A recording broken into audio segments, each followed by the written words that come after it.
जय हिंद। सबसे पहले आप सभी को धन्यवाद। आप सबों ने इस चैनल पे जो भी वीडियो डाले हैं आप लोगों को पसंद आया। चलिए, जो इस वीडियो से हमारे चैनल पे नए जुड़े होंगे उनको हम बताना चाहेंगे कि हमारे चैनल पे एक थीम चल रही है जिसमें 1.0, 2.0, 3.0 टीचर जो बीपीएससी का एग्जाम हुआ है उसमें जो क्वेश्चंस आए होते हैं, जो प्रश्न आए होते हैं, उन प्रश्न को लिया जाता है।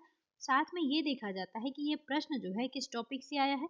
उस टॉपिक से रिलेटेड अगर किसी भी एग्जाम में, छोटे बड़े एग्जाम में क्वेश्चंस आए होते हैं, उन प्रश्न को ऑब्जेक्टिव फॉर्म में किया जाता है। साथ में ये देखा जाता है कि ये क्वेश्चन जो है किस बुक से आया था, और उसी बुक से जो है लाइन बाय लाइन क्या है कि आजकल बीपीएससी उठा के पूछ रही है क्वेश्चन, तो उसी बुक से हम क्या करते हैं, इस टॉपिक का सब्जेक्टिव कर लेते हैं ताकि आपको भटकने की जरूरत ना पड़े।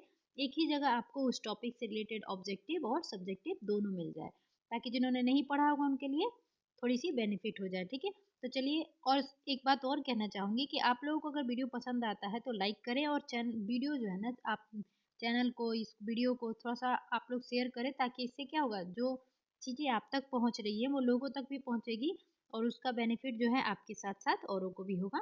ठीक है, तो आप लोग इसका भी ध्यान रखिए, थोड़ा सा आप लोग भी जो है इस चैनल को बढ़ाने में सपोर्ट करें। ठीक है, चलिए, आज का जो क्वेश्चन आपके सामने दिख रहा होगा, सेट ए से बीपीएससी साइड से ये लिए हुए सारे क्वेश्चंस होते हैं। तो 27 नंबर क्वेश्चन जो है वो कह रहा है, हैदराबाद में दक्षिण पश्चिम मानसून की वापसी की सामान्य तिथि क्या है। तो आप सभी को पता होगा कि हमारे भारत में जो है दक्षिण पश्चिमी मानसून से जो है सबसे ज्यादा बारिश होती है। तो वही ये पूछ रहा है कि जब ये एंटर होती है हमारे भारत में, जब ये मानसून का आगमन होता है, तो ये कहाँ से होता है, केरल 1 जून से होता है। लेकिन वही चीज जो है वापसी होती है तो हैदराबाद में ये लगभग मिड अक्टूबर में पहुंचती है, यानी कि इसका आंसर क्या हो जाएगा, 15 अक्टूबर। अभी आप चैप्टर में इसे देखेंगे कि हु बहू लाइन बाय लाइन दिया हुआ था, उसी से ये क्वेश्चन बनाया गया है। ठीक है, अगला प्रश्न है, शीतकाल में उत्तर पश्चिम भारत में सक्रिय रहने वाले पश्चिमी विक्षोभ का उत्पत्ति स्थल क्या है। शीतकाल के दौरान जो है उत्तर पश्चिमी भारत जो हमारा है, उत्तर पश्चिमी भारत जो है ना, वहाँ पे आपको डायरेक्शन पता रहना चाहिए हमेशा। जो चीजें हैं, यहाँ उत्तर पश्चिम कहते हैं, किसको दक्षिण पश्चिम कहते हैं, ये चीजें आपके दिमाग में हमेशा भारत की जो नक्शा है वो बैठा रहना चाहिए। ठीक है, तो ये बोल रहा है उत्तर पश्चिम भारत में सक्रिय रहने वाले पश्चिमी विक्षोभ का उत्पत्ति स्थल क्या है। तो ये हमारा भारत, यहाँ पे हमारा भारत है। ठीक है, यहाँ पे आपने देखा होगा मेडिटेरियन सी पश्चिमी दिशा में जो है, दक्षिण वो अफ्रीका के ऊपर देखिएगा आप, वहाँ पे मेडिटेरियन सी जो है एग्जिस्ट करता है, उसी से जो वही जो है इसकी तटीय स्थल जो है ना, वहाँ पे पश्चिमी विक्षोभ की उत्पत्ति स्थल है। ठीक है, वहीं से मतलब इसकी उत्पत्ति होती है, वहीं से ये जनरेट होता है।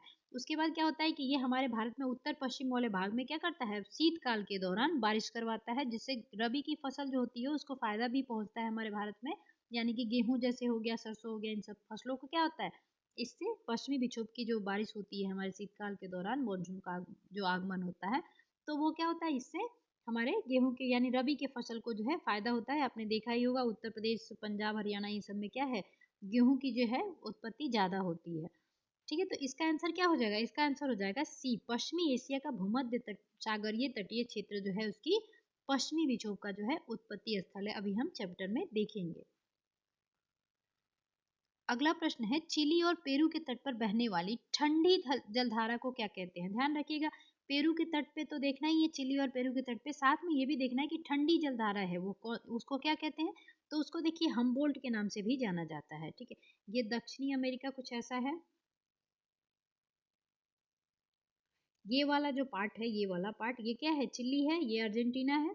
तो चिली वाले तट पे जो प्रशांत महासागर में उठने वाली जो ठंडी जलधारा होती है उसको हम चिली धारा भी कहते हैं, पेरू धारा भी कहते हैं, और उसी को हम हम्बोल्ट के नाम से भी, हम्बोल्ट के नाम पे ये रखा गया है। हम्बोल्ट नदी भी है, हम्बोल्ट के नाम पे रखा हुआ ये जो धारा है जो प्रवाहित होती है यहाँ पे चिली के तट पे, उसको क्या कहते हैं, हम्बोल्ट के नाम से भी हम जानते हैं। अगुलहास दिया हुआ है, अगुलहास जो है हिंद महासागर में प्रवाहित होने वाली गर्म जलधारा है। ठीक है, तो ये क्या है, गर्म जलधारा है। एल नीनो जो है ये भी पेरू और चिली के तट पे ही उठता है, लेकिन ये क्या है, गर्म जलधारा है। ठीक इसका उल्टा जो होता है ला नीनो, वो क्या है, ठंडी जलधारा है। तो ये इसका आंसर नहीं होगा।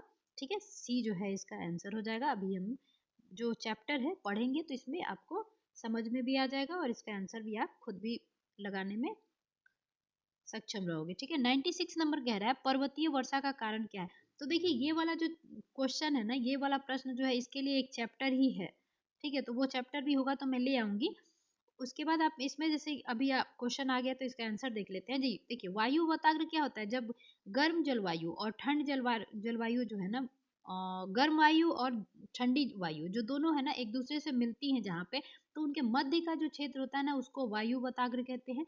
वातावरण में संवहन की क्रिया तो सबको पता होगा कि बारिश में जो है संवहन की क्रिया बहुत महत्वपूर्ण मायने रखती है।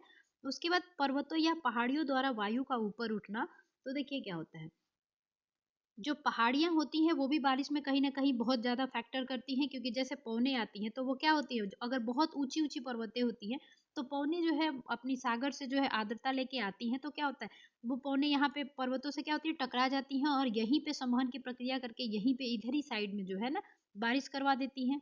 ठीक है? लेकिन कुछ पौने जो होती हैं, इक्का-दुक्का पौने जो जैसे मतलब कुछ मात्रा में जो है वो पौने इनको इस ऊँची-ऊँची चोटियों को भी पार करने में सक्षम होती हैं और लगभग इस वाले पार्ट में जो है ना, ये वाले पार्ट में 10 टू 20% लगभग ये बारिश करवाती हैं, जो कि ना के बराबर होता है। ठीक है?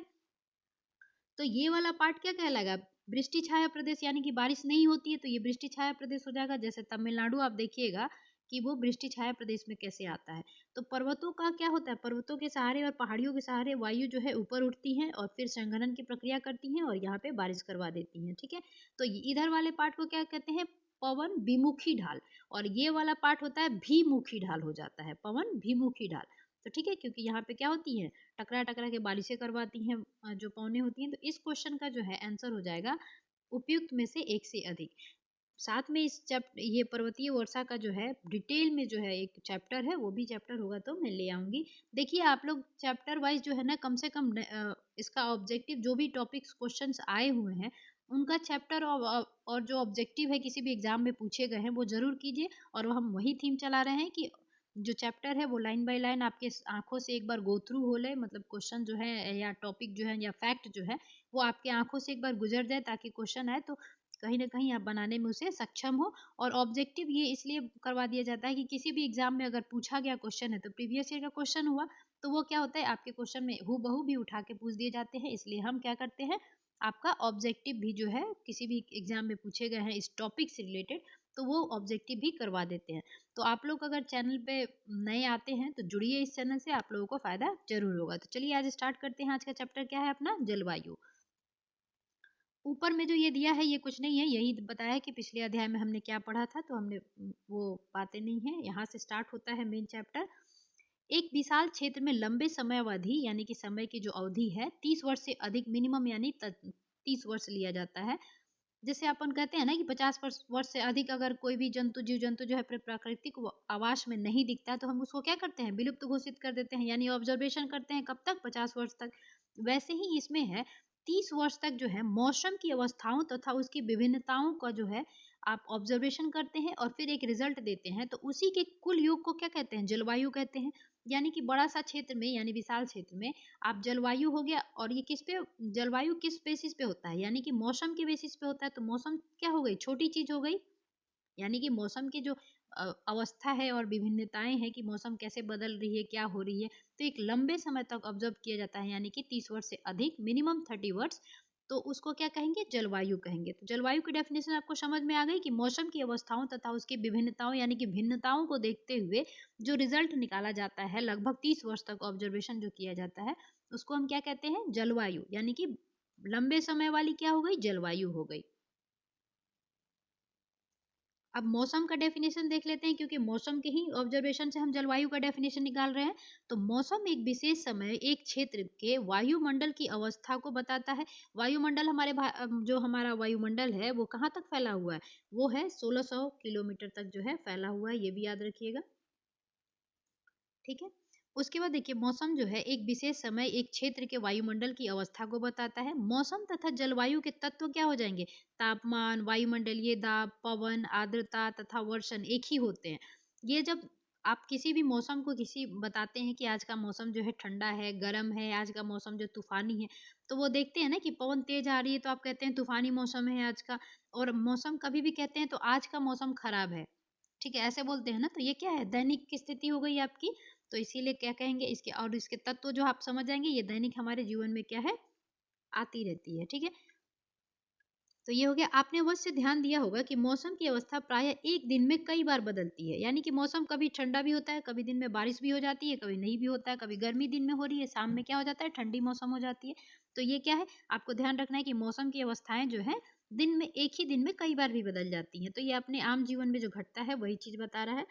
लेकिन फिर भी कुछ सप्ताह महीनों तक वायुमंडलीय अवस्था लगभग एक समान ही बनी रहती है। जैसे गर्मी चल रही होती है तो आज गर्मी है कल ठंडी, ऐसा नहीं होता है। लगातार देखेंगे आप 1 महीना 2 महीना 3 महीना जो है गर्मी चल रही है, फिर बरसात आ रही है तो 1 महीना चल रही है, ऐसे होता है ना। तो वही चीज ये बताना चाह रहा है कि महीनों तक वायुमंडलीय अवस्था लगभग एक समान ही बनी रहती है। जैसे दिन गर्म या ठंडे, हवादार या शांत, आसमान बादलों से घिरा या साफ तथा आर्द्र, शुष्क व शुष्क हो सकते हैं। ठीक है, आर्द्र भी हो सकता है, शुष्क भी हो सकता है, ये मैंने बता ही दिया। महीनों के औसत वायुमंडलीय अवस्था के आधार पर वर्ष को ग्रीष्म ऋतु या वर्षा ऋतु या शीत ऋतु में विभाजित किया जाता है। ठीक है, तो हमने ऑब्जर्वेशन किया महीनों तक, तो उसको क्या कहते हैं कि ये ग्रीष्म ऋतु चल रहा है, ये शीत ऋतु चल रहा है, ये वर्षा ऋतु चल रहा है। विश्व के अनेक जलवायु प्रदेशों में बांटा गया है। विश्व को जो है अनेक जलवायु प्रदेशों में बांटा गया है। क्या आप जानते हैं कि भारत की जलवायु कैसी है? तो हम अभी देखेंगे ही कि भारत की जलवायु कैसी है और अगर है तो क्यों है। ठीक है, अब एक शब्द आ रहा है बार बार आपके सामने, मौसम और मानसून की आगमन और वापसी। तो मानसून शब्द जो है ना वो उसकी व्युत्पत्ति किस शब्द से हुई है? अरबी शब्द से हुई है, क्योंकि अरबी व्यापारी जो आ रहे थे ना उन्होंने ये मौसम शब्द का जो है आपको जनरेट किया था। ये मौसम शब्द बोले थे तो ये किससे आया था? अरबी से आया था, क्योंकि अरबी अरब वासी ही जो थे ना व्यापार करने आते थे भारत में, तो उन्होंने ये वर्ड जो है जनरेट किया था। तो आपको याद रखना है कि मानसून शब्द की व्युत्पत्ति कहाँ से हुई है? अरबी शब्द से हुई है, मौसिम से हुआ है।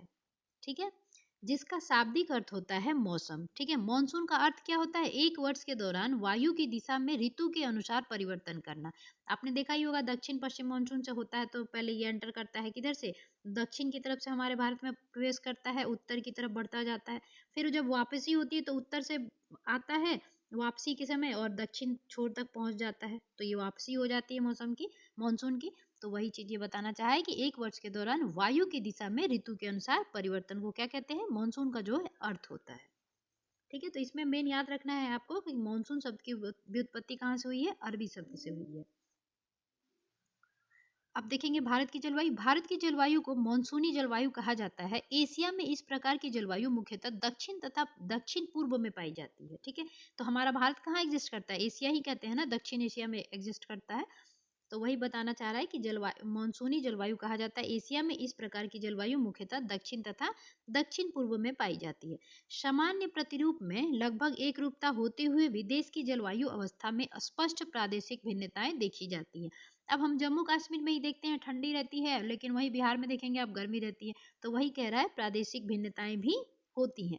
आइए हम दो महत्वपूर्ण तत्व तापमान एवं वर्षण को लेकर देखें। अब इसमें हम क्या करेंगे? तापमान और वर्षण को लेकर महत्वपूर्ण जो है ना, तापमान, गर्मी और वर्षा के तौर पे हम क्या करेंगे? इसकी ऑब्जर्वेशन करेंगे मौसम की।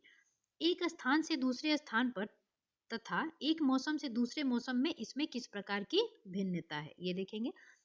अब जैसे देखिए भारत में ही बता रहा है कि गर्मियों में राजस्थान के मरुस्थल के कुछ स्थानों का तापमान लगभग 50 डिग्री तक पहुंच जाता है, जबकि जम्मू कश्मीर के पहलगाम में, याद रखिएगा जो भी इसमें टर्म्स दिया है उसको ध्यान में रखिएगा क्योंकि क्वेश्चन इसे बना के पूछा जा सकता है। पहलगाम में तापमान लगभग 20 डिग्री से रहता है। सर्दी की रात में जम्मू कश्मीर में द्रांश का तापमान कितना रहता है? -45 डिग्री सेल्सियस रहता है, जबकि थिरुवनंतपुरम केरल में यह 22 डिग्री यानी कि सेल्सियस जो है हो सकता है। तो ये मरुस्थल में आपको पता ही है कि सबसे ज्यादा दैनिक तापांतर पाया जाता है। क्यों पाया जाता है? क्योंकि स्थल जो होता है सबसे जल्दी गर्म होता है और सबसे जल्दी ठंडा भी हो जाता है।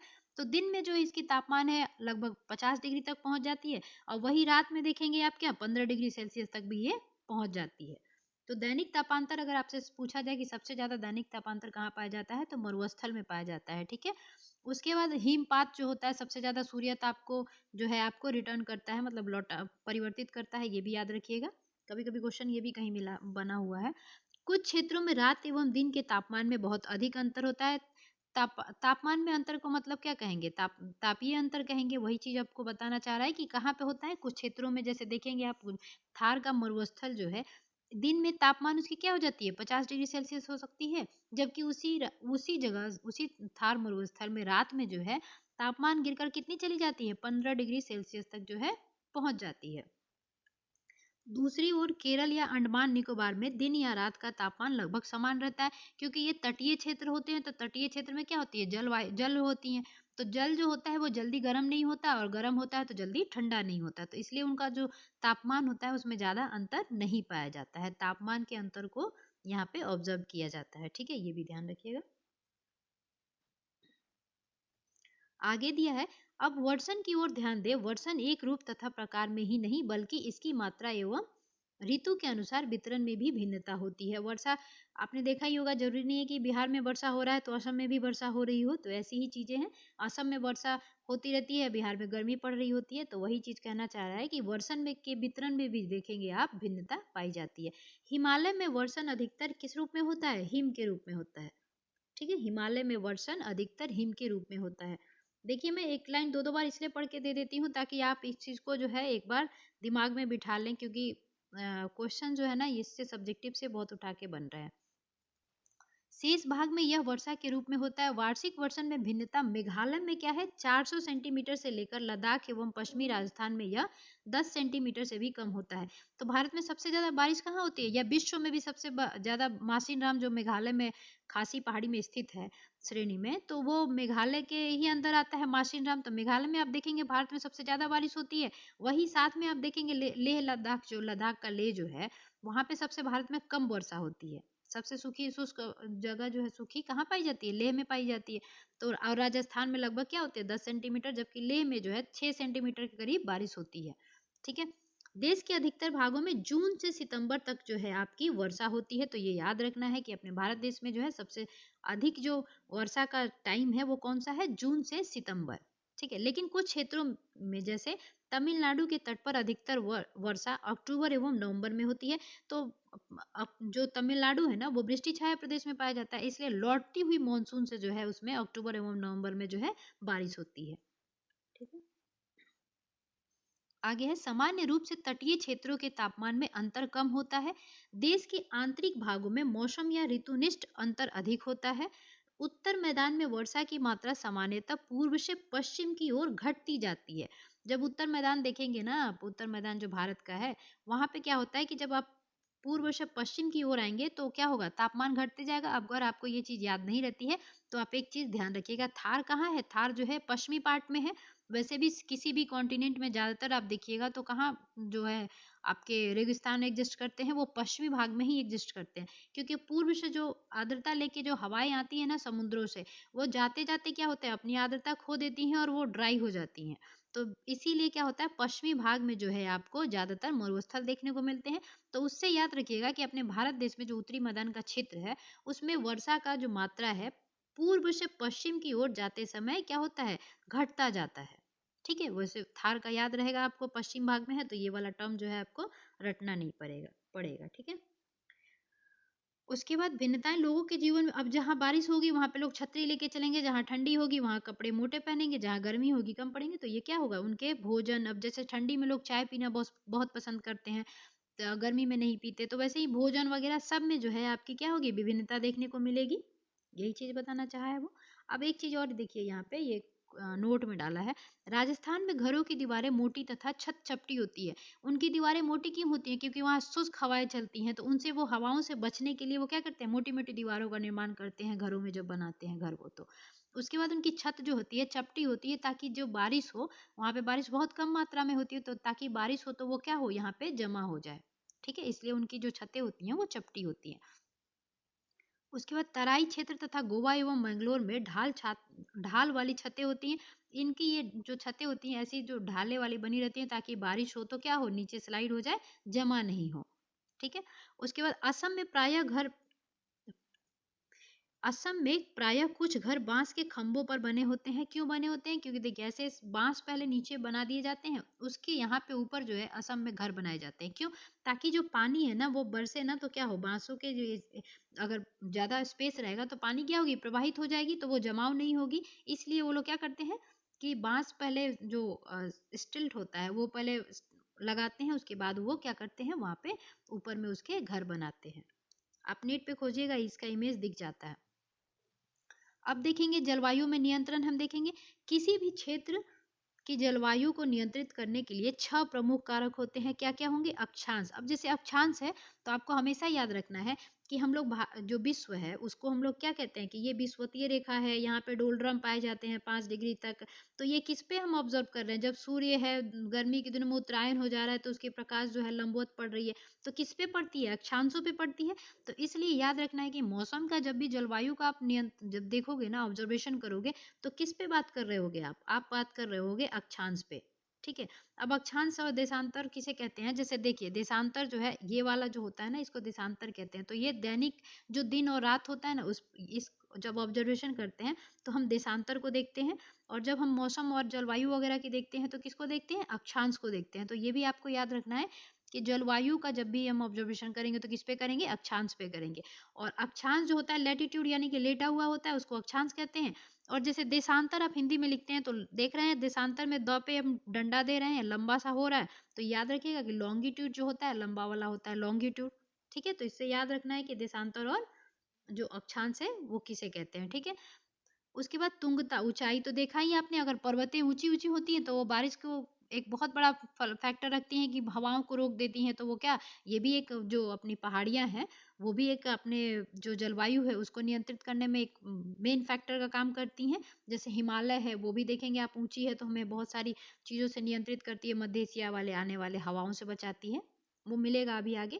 उसके बाद वायुदाब एवं पवन तंत्र, समुद्र से दूरी। अब जैसे समुद्र के पास रहते हैं तो सम तापांतर जो होता है दिन का और या रात का जो कम होता है, क्योंकि समुद्र से क्या होती है, जो हवाएं आती हैं वो जल्दी ठंडी और गर्म नहीं होती हैं, मतलब जल का जो आपने मैंने ऊपर बता ही दिया वही चीज है। महासागरीय धाराएं अभी देखा ही आपने। उच्चावच लक्षण आपने बता ही दिया। तो याद रखिएगा कि जलवायु को नियंत्रित करने में कौन कौन से फैक्टर है? 6 फैक्टर में मेन फैक्टर ये बताया गया है जो ये अभी हमने देखा। ठीक है। उसके बाद पृथ्वी की गोलाई के कारण इसे प्राप्त सौर ऊर्जा की मात्रा अक्षांशों के अनुसार अलग अलग होती है। ठीक है। इसके परिणाम स्वरूप तापमान विषुवतीय वृत्त से ध्रुवों की ओर सामान्यतः घटता जाता है। तो आपको पता ही है, पर्वतारोही जब जाते हैं तो देखते होंगे आपने, ऑक्सीजन लेके वो डब्बा लेके जाते हैं ऑक्सीजन का।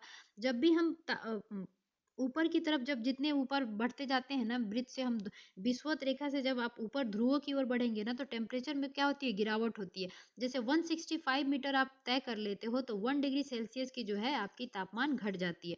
वही 1 किलोमीटर में अगर पूछ देता है तो क्या हो जाएगा? 6.4 डिग्री सेल्सियस की जो है तापमान की गिरावट हो जाती है। तो हमेशा ध्यान रखना है कि विषुवत रेखा से ध्रुवों की ओर बढ़ने पर तापमान की क्या होती है? गिरावट होती है, यानी कि तापमान जो है सामान्यतः घटता जाता है और जो वायुमंडल की सघनता है वो भी कम होती जाती है। ठीक है। आगे वही बताया है। ऊंचाई की ओर जाने पे क्या होता है? टेम्परेचर घटती जाती है। जब कोई व्यक्ति पृथ्वी की सतह से ऊंचाई की ओर जाता है तो वायुमंडल की सघनता जो है कम होती जाती है तथा तापमान क्या है? घट जाता है। अब ये लाइन जो है आपको ध्यान रखना है अच्छे से, ये क्वेश्चन बार बार बनता है।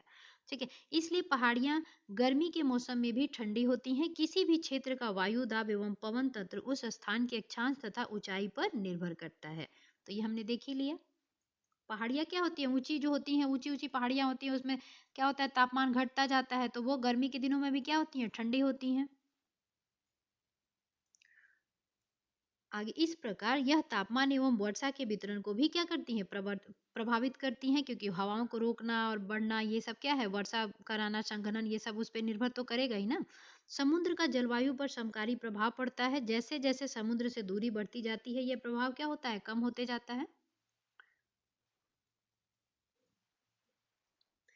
एवं लोग विषम मौसमी अवस्थाओं को महसूस करते हैं। ठीक है। इसे महाद्वीपीय अवस्था, गर्मी में बहुत अधिक गर्म एवं सर्दी में बहुत अधिक ठंडा कहते हैं। महाद्वीपीय अवस्था किसे कहते हैं? मौसमी अवस्थाओं के जो विभिन्नता होती है उसी को क्या कहते हैं? महाद्वीपीय अवस्था कहते हैं। जैसे गर्मी में कहीं बहुत ज्यादा गर्मी रहती है, ठंडी में कहीं ज्यादा ठंडी रहती है। महासागरीय धाराएं समुद्र से तट की ओर चलने वाली हवाओं के साथ तटीय क्षेत्रों की जलवायु को भी प्रभावित करती हैं। तो समुद्र से धाराएं जो उठती हैं, समीर जो चलता है, तो वो भी क्या करती हैं? तटीय क्षेत्रों में जलवायु को जो है प्रभावित करेंगी ही। उदाहरण के लिए कोई भी तटीय क्षेत्र जहां गर्म या ठंडी जलधाराएं बहती हैं और वायु की दिशा समुद्र से तट की ओर हो तब वह तट गर्म हो या ठंडा हो जाता है। जब गर्म हवाएं आएंगी तो गर्म कर देगी, ठंडी हवाएं आएंगी तो क्या होंगी? ठंडी हो जाएंगी। अब ये चीज देखिए मैंने पहले ही बता दिया था, वही चीज यहाँ पे दिया है। विश्व के अधिकतर मरुस्थल उपोष्ण कटिबंधीय भाग में, आपने देखा ही होगा 30 से 40 या 40 से 50 60 डिग्री के बीच में जो है ना सारे जो मरुस्थल हैं आपको विश्व के देखने को मिल जाएंगे। और वो किस तट में मिलेंगे? पश्चिमी जितने भी महाद्वीप हैं उनकी पश्चिमी किनारे पे आपको क्या मिलेंगे? मरुस्थल मिलते हैं। जो कि मैंने मरुस्थल जो है ना विश्व के मरुस्थल उसमें पढ़ाया है, उसमें अच्छे से मैंने बताया, तो आप एक बार विश्व मरुस्थल डली है वीडियो वो जरूर देखिएगा, ठीक है। तो यही ये कह रहा था कि पश्चिमी किनारे पर ही क्यों स्थित होते हैं। अंत में किसी स्थान की जलवायु को निर्धारित करने में उच्चावच की भी महत्वपूर्ण भूमिका है। जैसे पर्वतीय वर्षा वगैरह ये सब भी देखा ही होगा, तो उच्चावच भी कौन महत्वपूर्ण फैक्टर रखता है। ऊंचे पर्वत ठंडी अथवा गर्म वायु को अवरोधित करते हैं। यदि उनकी ऊंचाई इतनी हो कि वे वर्षा लाने वाली वायु के रास्तों को रोकने में सक्षम होते हैं तो वो वे उस क्षेत्र में वर्षा का कारण भी बन सकते हैं। अब जैसे बड़ी बड़ी पर्वतें हैं वो वायु को रोक देंगी, तो वहीं पे अभी हमने बताया ना कि वृष्टि छाया वाली जो फंडा भी बताया, तो वही ये बताना चाह रहा है कि बड़ी-बड़ी ऊँची-ऊँची पर्वतें हैं तो वो हवाओं को रोक देंगी और यहीं टकरा के क्या करेंगी? बारिश करवा देंगी। तो यही ये बताना चाह रहा है कि पर्वत में जो है ये बारिश करवाने में भी जो ऊँचाइयाँ हैं, जो ऊँचावच जो हैं, ये भी एक महत्वपूर्ण भूमिका निभाती हैं। पर्वतों के पवन विमुख ढाल अपेक्षाकृत सूखे रहते हैं। तो देखा ही था आपने, ये वाला पार्ट जो था वृष्टि छाया प्रदेश हो जाता है, ये पवन विमुखी ढाल कहलाता है। पवनें जो होती हैं यहाँ टकरा के बारिश कराएंगी, यहाँ पे पहुंच नहीं पाती, तो ये क्या हो जाता है? पवन विमुखी ढाल कहलाता है। जैसे आप देखेंगे अपना तमिलनाडु, कर्नाटक, आंध्र प्रदेश, ये सब भी क्या है? इसके शिकार है। भारत की जलवायु को प्रभावित करने वाले कारक कौन कौन से हो सकते हैं? तो हमने पहले ही बता दिया, जलवायु को जब भी ऑब्जर्वेशन करना हो तो भारत हो या विश्व हो, उसमें किस पे ध्यान देंगे? हम अक्षांश पे देंगे, ठीक है। तो ये याद रखना है। कर्क वृत्त देश के मध्य भाग से, तो हमको पता है कि हमारे भारत जो है उसके बीचों बीच जो है कर्क जो वृत्त कर्क रेखा है वो बीचों बीच हमारे भारत से गुजरती है। और एक बार ये भी क्वेश्चन आया था कि किस पहाड़ी पर्वत वो बघेलखंड का जो पठार है उसको बीचों बीच जो है हमारी वृत्त कर्क जो है रेखा वो बीचों बीच विभाजित करती है। तो ये क्वेश्चन भी एग्जाम में आया था, तो याद रखिएगा कौन सा था? बघेलखंड का पठार जो मध्य प्रदेश में एग्जिस्ट करता है, उसको जो कर्क वृत्त है ना वो बीचों बीच विभाजित करती है, ठीक है। पश्चिम में कच्छ के रण से लेकर पूर्व में मिजोरम से होकर गुजरती है। कर्क रेखा जो है हमारे भारत के 8 राज्यों से होकर गुजरती है। एक आपका ट्रिक बहुत फेमस है इसके लिए, मित्र पर गमछा झाड़, ठीक है। मित्र पर गमछा झाड़, ये ट्रिक जो है बहुत मैंने जगह देखा है। तो इसे आप याद रखिएगा, 8 जो राज्य है ना उसके ये नाम इसमें आ जाते हैं। और ये हमारी वृत्त रेखा जो कर्क रेखा है वो कच्छ के रण से लेकर पूर्व मिजोरम से होकर गुजरती है, ठीक है। 8 राज्यों से भारत के गुजरती है। देश का लगभग आधा भाग कर्क वृत्त के दक्षिणी में स्थित है, तो बीचों बीच होगा तो आधा दक्षिण में हो जाएगा, आधा उत्तर में हो जाएगा। तो दक्षिण में जो है उसको क्या कहते हैं? उष्णकटिबंधीय क्षेत्र कहते हैं। मरुस्थल वाला पार्ट जरूर पढ़िएगा आप, ये सब क्लियर हो जाएगा आपको, ठीक है। और कर्क के जो वो है आपकी कर्क रेखा है उसके उत्तर में जो स्थित है उसको क्या कहते हैं? उपोष्ण कटिबंधीय भाग कहते हैं, ठीक है। तो अगर हमारे भारत में जो उत्तर वाला भाग है उसमें उपोष्ण कटिबंधीय चीजें पाई जा रही हैं और नीचे जो दक्षिण है उसमें उष्ण कटिबंधीय क्षेत्र पाए जा रहे हैं, तो हमारा भारत की जो जलवायु होगी दोनों से प्रभावित होगी। तो यही ये कह रहा है कि भारत की जलवायु उष्ण कटिबंधीय जलवायु एवं उपोष्ण कटिबंधीय जलवायु दोनों की विशेषताएं क्या है? उपस्थित है। आगे अब क्या फैक्टर बता रहा है? ऊंचाई, ठीक है। अक्षांश के बाद कौन सी आ गई? ऊंचाई। तो अब ये देखिए ऊंचाई जो हमारा हिमालय का है, भारत के उत्तर में हिमालय पर्वत है। हमें पता ही है कि भारत में हिमालय किस साइड में एग्जिस्ट करता है? उत्तर दिशा में करता है। इसकी औसत ऊंचाई लगभग 6000 मीटर है। और हिमालय की सबसे ऊंची चोटी कौन सी है? एवरेस्ट की चोटी है। उसकी ऊंचाई कितनी है आपकी? 8850 है, ठीक है। 8850 है। और भारत में कंचनजंगा हमारी एग्जिस्ट करती है, तो वो सबसे इजी उसको याद करना है, 8586, ठीक है। ये कंचनजंगा की जो है आपकी ऊंचाई है, ठीक है। केटू की कितनी हो जाती है? 8611 या हो जाती है। ये भी क्वेश्चन आते रहते हैं इसलिए मैं यहाँ पे भी बता दे रही जब आया है तो। और जो अपनी हिमालय है उसकी औसत ऊंचाई कितनी है? लगभग 6000 मीटर है, ठीक है। तो ये भी क्वेश्चन पूछा जाता है कि हिमालय पर्वत की जो है औसत ऊंचाई जो है कितनी है? तो ये कितनी है? 6000 मीटर है, ठीक है।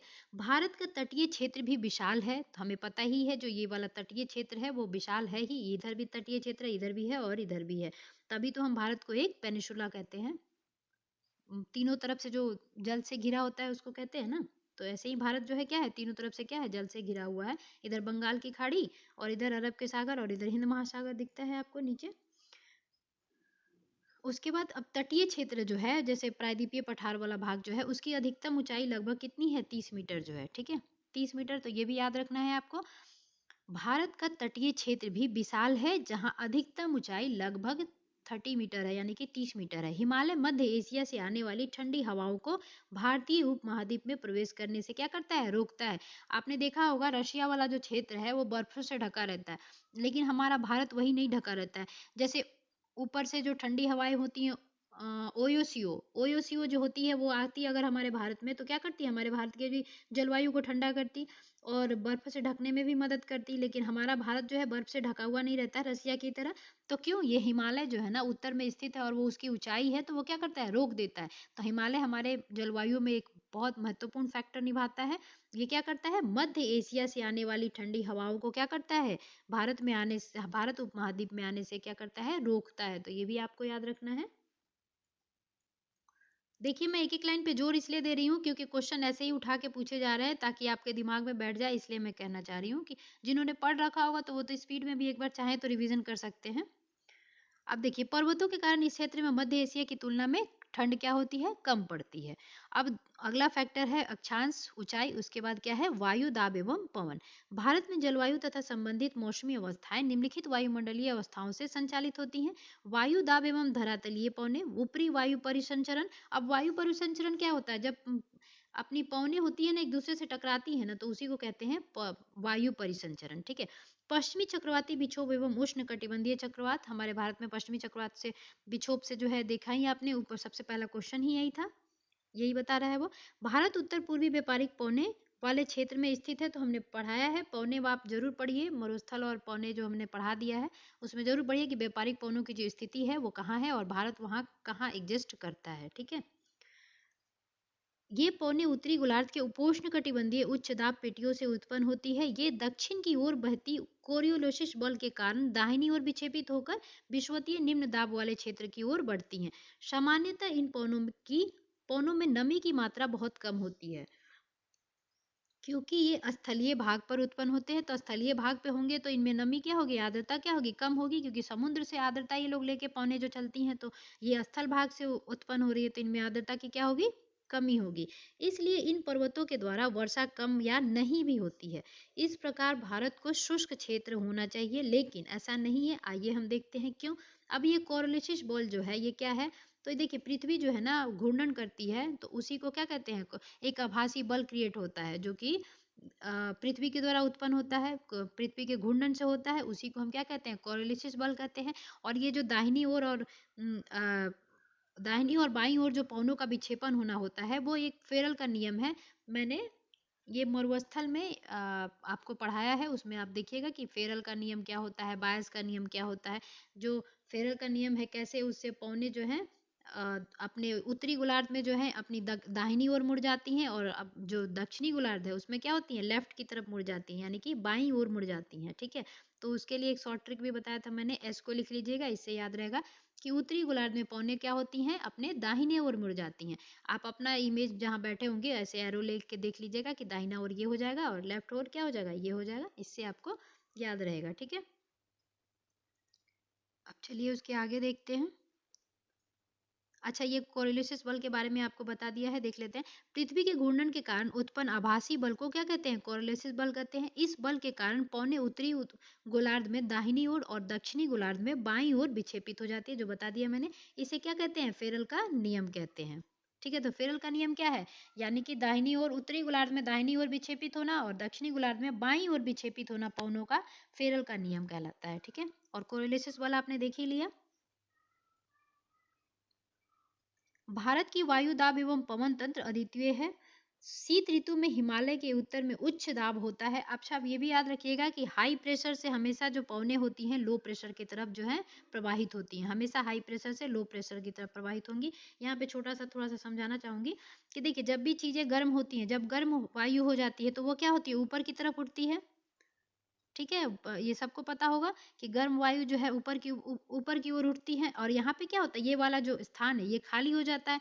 तो जो यहाँ पे जो ठंडी जल धाराएं होती हैं तो वो क्या करती है? इसको भरने के लिए आती हैं, तो हमेशा याद रखिएगा, जब ये यहाँ पे लो प्रेशर हो जाएगा और यहाँ पे वायु थी तो ये हाई प्रेशर में था, तो ये क्या करेगा, हाई प्रेशर वाला जो पवन है वो लो प्रेशर की तरफ मूव करने लगेगा, तो ये कहाँ, यहाँ पे आएगा। तो हमेशा याद रखना है कि हाई प्रेशर से जो है पवनें लो प्रेशर की तरफ मूव करती हैं, यानी कि खाली जगह को भरने की कोशिश करती हैं। तो ये चीज़ आपको हमेशा याद रखना है। और दूसरी की गर्म हवाएं जो होती हैं ऊपर की ओर उठती हैं। आपने देखा ही होगा कि एसी क्या है, ऊपर लगाते हैं क्योंकि ठंडी हवा वो देता है, तो नीचे की तरफ आता है तभी तो हमें ठंडी लगती है ना। तो इसलिए ये चीज़ें आपको क्या है यहाँ पे समझना है। देखिए ज्योग्राफी है ना, एक चैप्टर से रिलेटेड रहता है, इसलिए मैंने यहाँ पे सोचा आपको बता दूँ, थोड़ा सा समझा दूँ। बाकी मैंने ये पढ़ा रखा है, आप उसमें जरूर जाके देखिए, ठीक है। इस क्षेत्र की ठंडी शुष्क हवाएं दक्षिण में निम्न दाब वाले महासागरीय क्षेत्र के ऊपर बहती हैं। ग्रीष्म ऋतु में आंतरिक एशिया एवं उत्तर पूर्वी भारत के ऊपर निम्न दाब का क्षेत्र उत्पन्न हो जाता है। इसके कारण गर्मी के दिनों में वायु की दिशा पूरी तरह परिवर्तित हो जाती है। वायु दक्षिण में स्थित हिंद महासागर के उच्च दाब वाले क्षेत्र के दक्षिण पूर्व दिशा में बहते हुए विषुवत वृत्त को पार कर दाहिनी ओर मुड़ जाते हैं। मुड़ते हुए भारतीय उपमहाद्वीप पर स्थित निम्न दाब की ओर बहने लगते हैं, ठीक है। दक्षिण पश्चिम मानसून पवनों के नाम से जाना जाता है। जो वो पवनें आ रही थी उसी को क्या कहते हैं, दक्षिण पश्चिम मानसून कहते हैं। हम अभी देखेंगे अरब सागर से ये कैसे आती हैं, ठीक है। नाम से जाना जाता है। ये पवनें कोष्ण महासागर के ऊपर से बहती हैं, नमी ग्रहण करती हैं तथा भारत की मुख्य भूमि पर वर्षण कराती हैं। तो अगर क्वेश्चन आपसे पूछा जाए कि भारत में सबसे ज्यादा बारिश किस पवनों से होती है, तो दक्षिण पश्चिम मानसून से जो है हमारे भारत में सबसे ज्यादा बारिश होती है। इस प्रदेश में ऊपरी वायु परिसंचरण पश्चिमी प्रवाह के प्रभाव में रहता है। इस प्रवाह का एक मुख्य घटक जेट धारा है। अब जेट धारा क्या है, बहुत तेज बहने वाली तूफानी जो होती है ना, उसको जेट धाराएं कहते हैं। जेट धारा के बारे में यहाँ पे दिया हुआ है। जेट धाराएं लगभग 27 डिग्री से लेके 30 डिग्री यानी 30 डिग्री उत्तर अक्षांशों के बीच होती हैं। जेट धाराएं जो है 27 डिग्री से लेके 30 डिग्री उत्तरी अक्षांशों के बीच स्थित होती हैं, इसलिए इन्हें उपोष्ण कटिबंधीय पश्चिमी जेट धाराएं कहा जाता है। अब उपोष्ण कटिबंधीय किस रीजन में आता है और शीत कटिबंधीय किस रीजन में आता है वो मैंने पढ़ा दिया है, और नहीं तो आप एक बार जाके इमेज गूगल पे ही सर्च करके देख लीजिएगा, ठीक है। ये जलवायु का है तो इसमें यही पढ़ाते हैं, तो बहुत चैप्टर लंबा हो जाएगा। भारत में ये जेट धाराएं ग्रीष्म ऋतु को छोड़कर पूरे वर्ष हिमालय के दक्षिणी में प्रवाहित होती रहती हैं। अब ये थोड़ा सा बीच में दिया है, इसको भी देख लीजिए जेट धारा के बारे में। जेट धारा एक संकरी पट्टी में स्थित क्षोभ मंडल में अत्यधिक ऊंचाई 12,000 मीटर से अधिक वाली पश्चिमी हवाएं होती हैं। अब जो पूछा जाए आपसे क्वेश्चन की जेट धाराएं की जो प्रक्रिया होती है वो कहाँ होती है, तो क्षोभ मंडल के ऊपरी परत में होती हैं, ठीक है। ये घटनाएं जो होती हैं मैंने ये वायुमंडल की संरचना में भी पढ़ाया है, ठीक है। इनकी गति गर्मी में 110 किलोमीटर प्रति घंटा से लेकर सर्दी में क्या होता है 184 किलोमीटर प्रति घंटा की होती हैं ये जो जेट धाराएं होती हैं, ठीक है। बहुत सी अलग अलग जेट धाराओं को पहचाना गया है, उनमें सबसे स्थिर मध्य अक्षांशीय एवं उपोष्ण कटिबंधीय जेट धाराएं होती है। इसके बाद वो देख लिया था हमने, दक्षिण में प्रवाहित होती है। इस पश्चिमी प्रवाह के कारण इस पश्चिमी प्रवाह के द्वारा देश के उत्तर एवं उत्तर पश्चिमी भाग में पश्चिमी चक्रवाती विक्षोभ आते हैं। गर्मियों में सूर्य की आभासी गति के साथ ही उपोष्ण कटिबंधीय पश्चिमी जेट धाराएं हिमालय के उत्तर में चलती हैं। एक पूर्वी जेट धारा जिसे उपोष्ण कटिबंधीय पूर्वी जेट धारा कहा जाता है। तो याद रखिएगा जो ऊपर जो आपका पश्चिमी वाला था, उत्तर पश्चिमी वाला भाग था, वो क्या था, उपोष्ण कटिबंधीय पश्चिमी जेट धाराएं थी, और ये वाला जो है उपोष्ण कटिबंधीय पूर्वी जेट धाराएं कहा जा रहा है, ठीक है। गर्मी के महीनों में प्रायद्वीपीय भारत के ऊपर लगभग 14 डिग्री सेंटीमीटर तक कौन सी उत्तरी अक्षांश में प्रवाहित होती है, कौन सी पूर्वी जेट धारा, ठीक है। अब ये पश्चिमी चक्रवातीय विक्षोभ जिसका क्वेश्चन आया था वही ये बताया है। आप देखिए यही वाला क्वेश्चन जो है उसमें पूछा गया था। सर्दी के महीनों में, शीतकाल था ना वहाँ पे, सर्दी के महीनों में उत्पन्न होने वाली पश्चिमी चक्रवातीय विक्षोभ भूमध्य सागरीय क्षेत्र से आने वाले पश्चिमी प्रवाह के कारण होता है। ये प्रायः भारत के उत्तर एवं उत्तर पश्चिमी क्षेत्रों को प्रभावित करती हैं। उष्ण कटिबंधीय चक्रवात मानसूनी महीनों के साथ साथ अक्टूबर एवं नवंबर के महीने में आते हैं। तो याद रखना है उष्ण कटिबंधीय चक्रवात मानसूनी जो है वो किस महीने में आते हैं, अक्टूबर एवं नवंबर के महीनों में आते हैं, तथा ये पूर्वी प्रवाह के एक भाग होते हैं एवं देश के तटीय क्षेत्रों को प्रभावित करते हैं। क्या आपने आंध्र प्रदेश एवं उड़ीसा के तटों पर उनके किए गए विनाश के बारे में पढ़ा है, तो आपको पता ही हमारे भारत में जो है पूर्वी तट पे ज्यादातर चक्रवात आते हैं, ठीक है ना। तो वो उधर ही साइड में क्या पड़ता है, उड़ीसा और आंध्र प्रदेश पड़ता है। पश्चिम बंगाल वगैरह में आपने देखा ही होगा, बार बार न्यूज में आता है कि चक्रवाती से इतने विनाश हो गए, जान माल की जो है लॉस हो गया, ये दिखाता है ना। अब चलिए भारतीय मानसून। भारत की जलवायु मानसूनी पवनों से बहुत अधिक प्रभावित है, इसीलिए भारत की जलवायु को क्या कहते हैं? मानसूनी जलवायु कहते हैं। ऐतिहासिक काल में भारत आने वाले नाविकों ने सबसे पहले मानसून परिघटना पर ध्यान दिया था। पवन तंत्र की दिशा उलट जाने, उत्क्रमण यानी उलट जाने को कहते हैं, के कारण उन्हें लाभ हुआ, चूंकि उनके जहाज पवन के प्रवाह की दिशा पर निर्भर करते हैं। आपने बोट और स्ट्रीम मैथ्स में पढ़ी होगी, वही वाला ये फंडा यहाँ पे बता रहे हैं वो, ठीक है। अरबवासी जो व्यापारियों की तरह भारत आए थे, उन लोगों ने पवन तंत्र के इस मौसमी उत्करण को मॉनसून का नाम दिया था। इसीलिए हम लोग बोलते हैं ना कि मॉनसून शब्द जो है क्या है? अरब शब्द की जो है व्युत्पत्ति है, ठीक है। ये बताया गया है कि मॉनसून का आगमन हो रहा है। मॉनसून का प्रभाव उष्णकटिबंधीय क्षेत्रों में लगभग 20 डिग्री उत्तर और 20 डिग्री दक्षिण के बीच रहता है। तो ये भी आपको अब याद रखना है कि मॉनसून का उष्णकटिबंधीय क्षेत्र वाला लगभग कितने में रहता है? 20 डिग्री उत्तर और 20 डिग्री नीचे के बीच रहता है। मॉनसून की प्रक्रिया को समझने के लिए निम्नलिखित तथ्यों पर महत्वपूर्ण ध्यान देंगे। अब देखिए ये मॉनसून क्या होता है, उसको समझने के लिए ये चीजें बताई गई हैं, तो इसको फटाफट देख लेते हैं। इंपॉर्टेंट जो रहेगा मैं वहाँ हेडलाइट कर दूंगी, ठीक है। स्थल तथा जल के गर्म एवं ठंडे होने की विभेदी प्रक्रिया के कारण भारत के स्थल भाग पर निम्न दाब का क्षेत्र उत्पन्न होता है, जबकि इसके आसपास के समुद्रों के ऊपर उच्च दाब का क्षेत्र बनता है। दूसरा दिया है, ग्रीष्म ऋतु के दिनों में अंतः उष्णकटिबंधीय अभिसरण क्षेत्रों की स्थिति गंगा के मैदान की ओर खिसक जाती है। यह विषुवतीय गर्त है जो प्रायः विषुवत वृत्त से 5 डिग्री उत्तर में स्थित होती है। इसे मानसून ऋतु में मानसून गर्त का नाम दिया गया है। तो आपको अब ये भी याद रखना है कि मानसून गर्त किसे कहते हैं।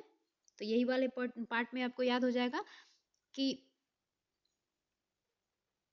अंतः उष्ण कटिबंधीय अभिसरण क्षेत्र की स्थिति गंगा के मैदान की ओर खिसक जाती है, यही विषुवतीय गर्त कहलाता है, जो प्रायः विषुवतीय वृत्त 5 डिग्री उत्तर में स्थित होता है। इसे मानसून ऋतु में क्या कहते हैं? मानसून गर्त के नाम से जाना जाता है। तो ये क्वेश्चन भी बन सकता है, ठीक है। ज्योग्राफी वाले, जिनका ज्योग्राफी सब्जेक्ट होगा वो तो एक एक लाइन को याद रखेंगे, क्योंकि ये चैप्टर बहुत मतलब इंपॉर्टेंट है, इसका एक एक लाइन इंपॉर्टेंट है। हिंद महासागर में मेडागास्कर के पूर्व लगभग 20 डिग्री दक्षिणी अक्षांश के ऊपर उच्च दाब वाला क्षेत्र होता है। तो ये मेडागास्कर के बारे में बता रहा है। आगे है, इस उच्च दाब वाले क्षेत्र की स्थिति एवं तीव्रता भारतीय मानसून को प्रभावित करती है। अगला जो टर्म दिया है वो है, ग्रीष्म ऋतु में तिब्बत का पठार बहुत अधिक गर्म हो जाता है, जिसके परिणाम स्वरूप पठार के ऊपरी समुद्र तल से लगभग 9 किलोमीटर जो है ऊंचाई पर तीव्र ऊर्ध्वाधर वायु धाराओं एवं उच्च दाब का निर्माण होता है। ऊर्ध्वाधर मतलब वर्टिकल जो होता है, तो ये क्या होते हैं? उच्च दाब का ये निर्माण करते हैं, ठीक है। अगला है, ग्रीष्म ऋतु में हिमालय के उत्तर पश्चिमी जट धाराओं का तथा भारतीय प्रायद्वीप के ऊपर उष्ण कटिबंधीय पूर्वी जेट धाराओं का प्रभाव होता है। तो अब आपको याद रखना है कि हिमालय के उत्तर पश्चिमी में क्या होता है? हिमालय के जो उत्तर पश्चिमी जेट धाराएं हैं वो प्रभावित करती हैं, और भारत का जो प्रायद्वीपीय पठार है उसको कौन प्रभावित करती है? उष्ण कटिबंधीय पूर्वी जेट धाराएं जो है प्रभावित करती हैं, ठीक है। तो ये लाइन भी आपको याद रखना है, क्वेश्चन बनाया जा सकता है कि भारत के प्रायद्वीपीय पठार के ऊपर उष्ण कटिबंधीय पूर्वी जेट धाराओं का है या पश्चिमी जेट धाराओं का। तो आपको याद रखने का है क्या? पूर्वी जेट धाराओं का जो है प्रभाव होता है प्रायद्वीपीय भारत में, ठीक है। अब ये दिया है, अंतः उष्ण कटिबंधीय अभिसरण क्षेत्र किसको कहते हैं? ये विषुवतीय अक्षांशों में विस्तृत गर्त एवं निम्न दाब का क्षेत्र होता है। यहीं पर उत्तर पूर्वी एवं दक्षिण पूर्वी व्यापारिक पौने जो है आपस में मिलती हैं, ठीक है। यह अभिसरण क्षेत्र विषुवत वृत्त के लगभग समांतर होता है, लेकिन सूर्य की आभासी गति के साथ साथ यह उत्तर या दक्षिण की ओर खिसकता रहता है। तो आपको पता ही है, सूर्य की जो रोशनी पड़ती है, उसकी जो ऊर्जा पड़ती है, तो हवाएं गर्म होती हैं, उठती हैं, ये वाला बात आपको समझ में आएगा। थोड़ा सा आप पीछे के जो चैप्टर्स है ना वो पढ़ेंगे तब समझ में आएगा। वैसे मैंने पढ़ाया है ना, एक बार उसको देखिए आप, ये सब टर्म जो है आपका बिल्कुल क्लियर हो जाएगा, ठीक है। तो आपने ये देख लिया। इसके बाद इसके अतिरिक्त दक्षिणी महासागरों के ऊपर दाब की अवस्थाओं में परिवर्तन भी मानसून को प्रभावित करते हैं। सामान्यतः जब दक्षिण प्रशांत महासागर के उष्ण कटिबंधीय पूर्वी भाग में उच्च दाब होता है, तब हिंद महासागर के उष्ण कटिबंधीय पूर्वी भाग में निम्न दाब होता है। लेकिन कुछ विशेष वर्षों में वायु दाब की स्थिति विपरीत हो जाती है तथा पूर्वी प्रशांत महासागर के ऊपर हिंद महासागर की तुलना में क्या होता है? निम्न दाब का क्षेत्र बन जाता है। अब जो निम्न दाब का और उच्च दाब का क्षेत्र बनता है, वो दाब की अवस्थाओं में इसे नियतकालिक परिवर्तन को दक्षिणी दोलन के नाम से जाना जाता है। तो आपने ये जो देखा हिंद महासागर और कौन था, प्रशांत महासागर, निम्न दाब और उच्च दाब का जो क्रिएशन होता है, उसी के दाब की अवस्थाओं में जो नियतकालिक परिवर्तन होता है ना, उसको किस नाम से जानते हैं, दक्षिणी दोलन के नाम से जानते हैं। ठीक है। डार्विन उत्तरी ऑस्ट्रेलिया हिंद महासागर 12 डिग्री 30 मिनट दक्षिण 131 डिग्री पूर्व तथा ताहिती प्रशांत महासागर 18 डिग्री दक्षिण 149 डिग्री पश्चिम के दाब के अंतर की गणना मानसून की तीव्रता के पूर्वानुमान के लिए की जाती है। अगर दाब का अंतर ऋणात्मक है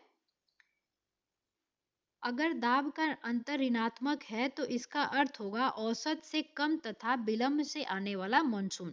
एल नीनो दक्षिणी दोलन से जुड़ा हुआ एक लक्षण है। अभी एल नीनो देखा ही था हमने। यह एक गर्म समुद्री जलधारा है।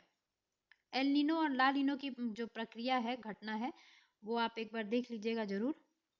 अब ये वाला चीज जो है भारत में जो है वार्षिक वर्षा जो होती है उसका वितरण यहाँ पे दिया हुआ है। तो आप इसको इमेज को देख लीजिए कि कहाँ पे कैसे वर्षा का जो है वितरण हो रहा है। सबसे ज्यादा मालाबार तट में देखा ही होगा आपने, ये वाला तट में जो है ज्यादा बारिश होती है। ये वाला जो है मेघालय। अब मेघालय में सबसे ज्यादा बारिश भारत में क्यों होती है, क्योंकि हमें पता है कि दक्षिणी पश्चिमी मानसून से जो है सबसे ज्यादा भारत में बारिश होती है। तो ये क्या होते हैं, यहाँ पे दिखा रही हूँ, यहाँ से ये क्या होता है, जब यहाँ से अरब सागर से ये हवाएं उठती हैं ना, तो ये क्या होती हैं, दो भागों में बढ़ जाती हैं। ठीक है। कुछ पार्ट यहाँ चला जाता है, फिर ये टकराते टकराते इन भागों में क्या करती हैं, बारिश करवाती हैं। फिर ये वाला पार्ट बंगाल की खाड़ी से भी जो हवाएं उठती हैं आर्द्रता लेके, वो भी यहाँ पे उठती हैं ऊपर की तरफ। तो ये क्या, यहाँ पे मेघालय देखिए, यहाँ पे दोनों का जो है सेंटर पॉइंट बन रहा है। ठीक है।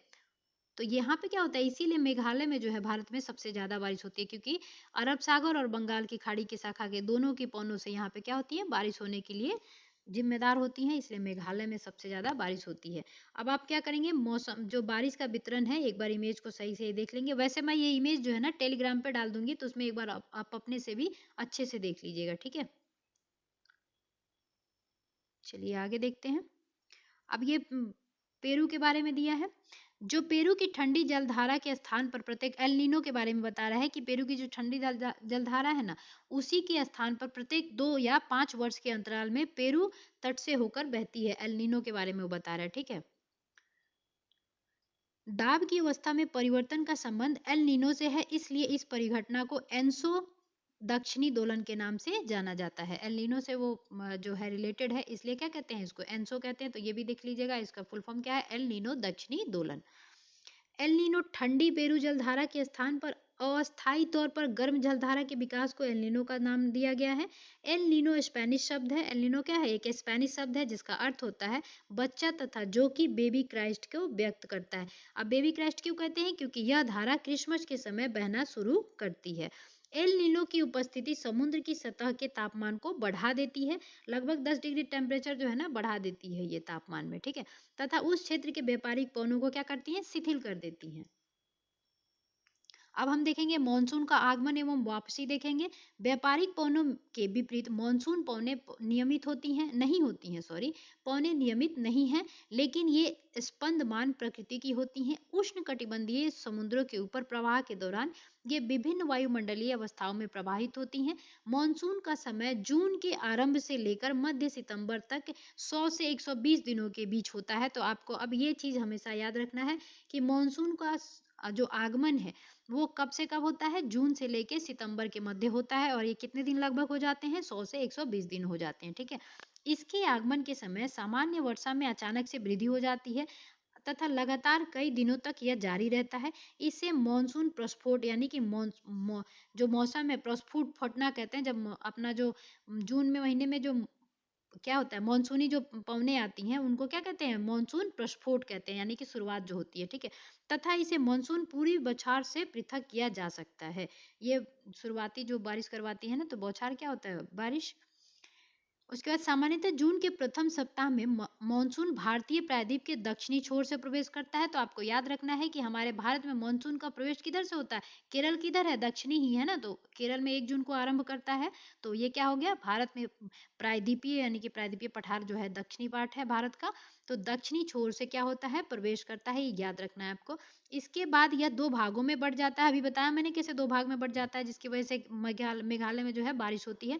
एक हो जाता है अरब सागर हमारे जो शाखा है वो, और दूसरा क्या हो जाता है, बंगाल खाड़ी की शाखा। आपको पता होगा कि बंगाल की खाड़ी की शाखा से ही हमारे बिहार में सबसे ज़्यादा बारिश होती है ना? तो वैसे ही अरब सागर की शाखा भी है, और मालाबार तट पे अगर आपसे पूछा जाए कि सबसे ज़्यादा बारिश किसकी वजह से होती है, तो अरब सागर की शाखा से होती है। ठीक है? अरब सागर शाखा लगभग 10 दिन बाद 10 जून के आसपास मुंबई पहुंच जाता है। तो आपको ये याद रखना है कि मुंबई में जो ये मानसून का आगमन है वो लगभग कब पहुंचता है, 10 जून को पहुंचता है मुंबई में। यह एक तीव्र प्रगति है। बंगाल की खाड़ी शाखा भी तीव्रता से आगे की ओर बढ़ती है तथा जून के प्रथम सप्ताह में असम में पहुंच जाती है। अब आपको ये चीज भी याद रखना है कि जून के प्रथम सप्ताह में कहाँ है, ये पहुंच जाती है मानसून, असम में पहुंच जाती है। ऊंचे पर्वतों के कारण मानसून पौने पश्चिमी में गंगा की मैदान की ओर क्या होती है, मुड़ जाती हैं। किसके कारण, ऊंचे पर्वतों के कारण। ठीक है, ऊंचे पर्वतों के कारण हो गया, मैदान में गंगा के मैदान की ओर मुड़ जाती है। मध्य जून तक अरब सागर शाखा सौराष्ट्र, अब मध्य जून याद रखना है आपको, कहाँ कहाँ पहुंच जाएगी इतने तक में, अरब सागर शाखा जो इधर से जो पौने जा रही थी अरब सागर वाली, वो कहाँ कहाँ पहुंच जाएंगी, सौराष्ट्र, कच्छ एवं देश के मध्य भागों में क्या होती हैं, पहुंच जाती हैं ये मध्य जून तक। ठीक है, अरब सागर शाखा एवं बंगाल की खाड़ी शाखा दोनों गंगा के मैदानों के उत्तर पश्चिम भागों में आपस में मिल जाती हैं। दिल्ली में सामान्यतः, अब ये पूछा जा सकता है कि दिल्ली में जो है किस शाखा से बारिश होती है, तो वो आपको क्या बताना है, दिल्ली में जो सामान्यता है मानसूनी वर्षा बंगाल की खाड़ी वाली शाखा से जून के अंतिम सप्ताह में लगभग 29 जून को दिल्ली में होती है। जुलाई के प्रथम सप्ताह तक मानसून पश्चिमी उत्तर प्रदेश, पंजाब, हरियाणा, पूर्वी राजस्थान में पहुंच जाती है।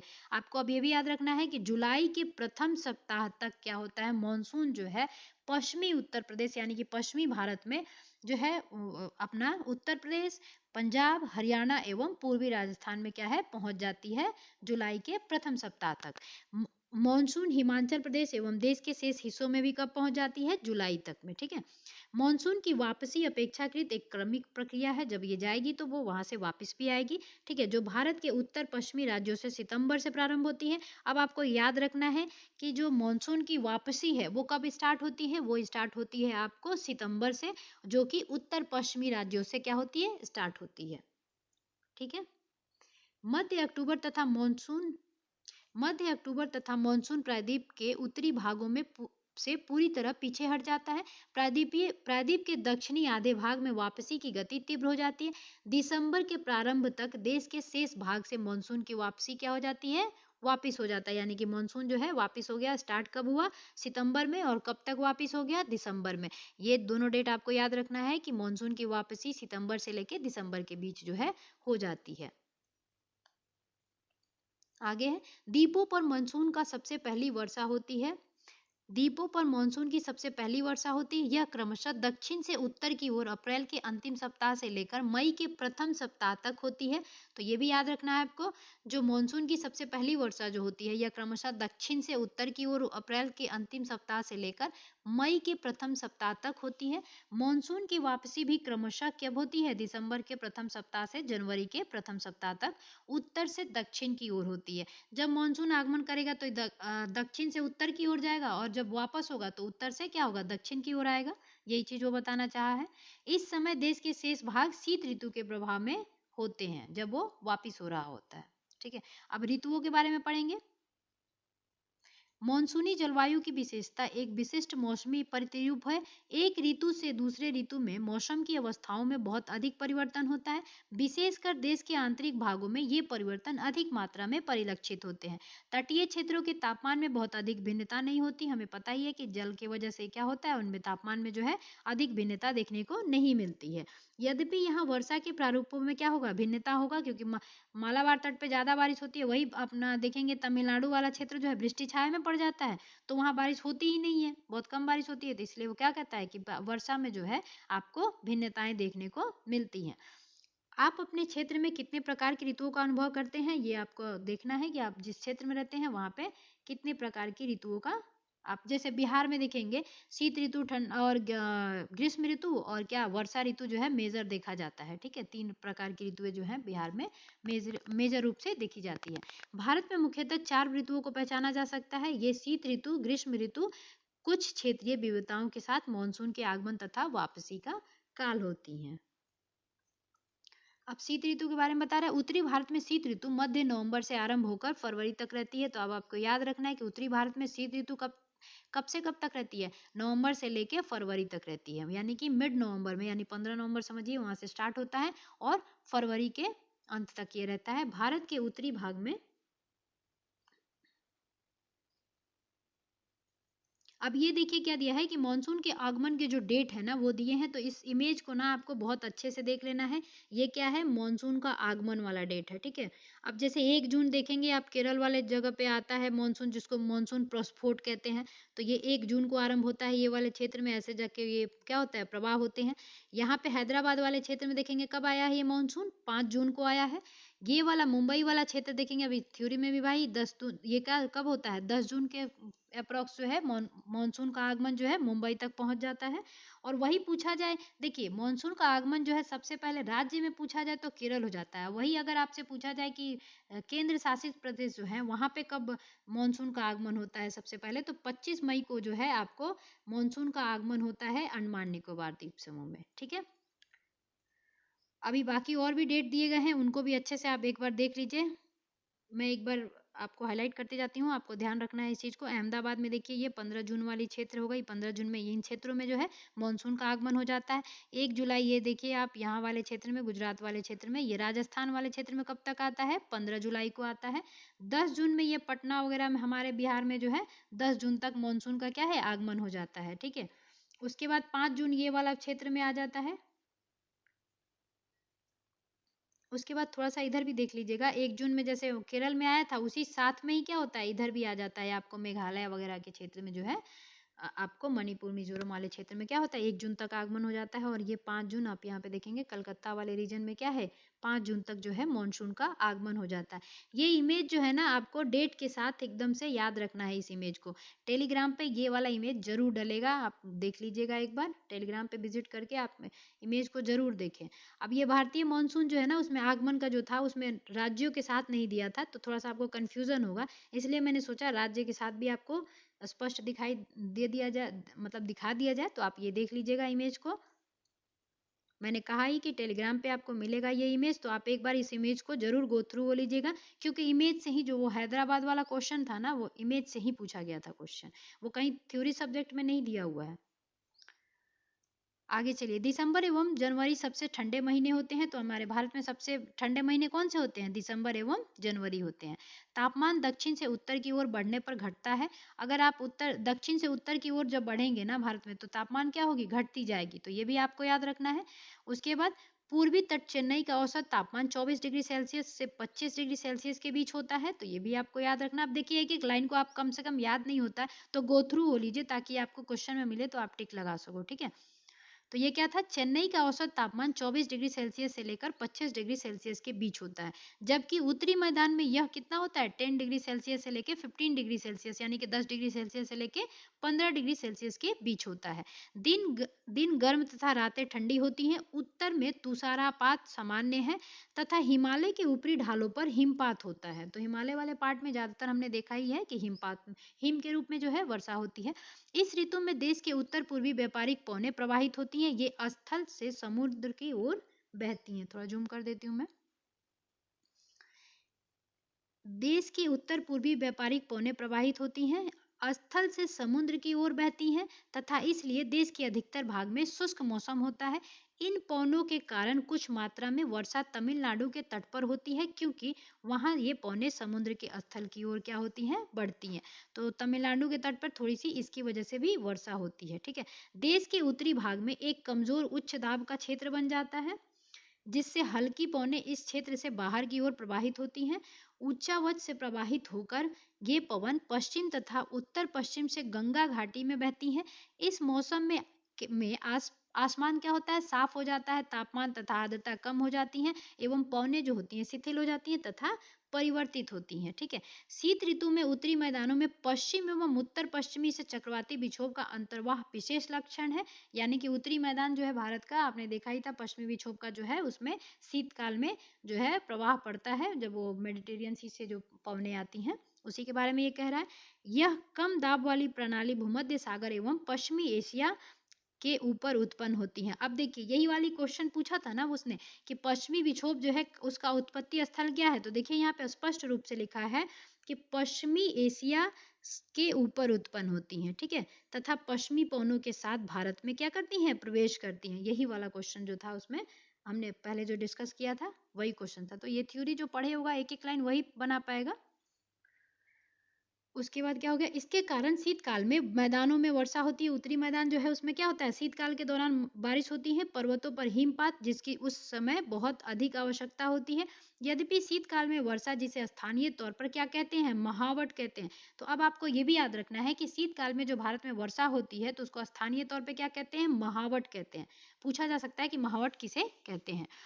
अब कहा जाता है कि कुल मात्रा कम होती है, लेकिन ये रबी फसलों के लिए क्या होती है, बहुत महत्वपूर्ण होती है। पश्चिमी विक्षोभ से जो है ना वर्षा कम होती है, लेकिन क्या होता है, वो जो वर्षा कम होती है वो रबी फसल यानी कि खास तौर पे गेहूं के लिए वो महत्वपूर्ण होती है। प्रायद्वीपीय भागों में शीत ऋतु स्पष्ट नहीं होती है। समुद्री पवनों के प्रभाव के कारण शीत ऋतु में भी यहाँ तापमान के प्रारूप में ना के बराबर परिवर्तन होता है। तो तापमान में अंतर तो पता ही है कि जो प्रायद्वीपीय पठार हैं वो समुद्रों से घिरे हुए हैं, तो क्या होते हैं, उनमें जो है तापमान की अंतर जो है कम देखने को मिलती है।